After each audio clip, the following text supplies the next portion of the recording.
هر کس این جعبه رو باز کرده یا مرده یا دیوانه شده.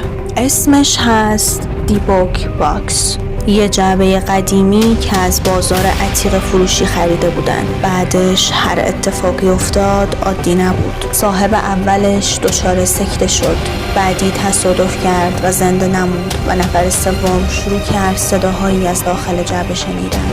هیچ کدوم باور نمی کردند که واقعیه، تا وقتی که یک بار خواب همگیشون یکی بود. یه زن پیر با صورت سوخته توی همون جعبه گیر کرده بود. آخرش جعبه رو بردن موزه‌ای توی لاس وگاس. هنوزم اونجا نگهش می‌دارن، بسته و مهر شده، چون همه میگن اگه کامل باز بشه یه چیز واقعی آزاد میشه. تو جرأت میکنی این جعبه رو باز کنی؟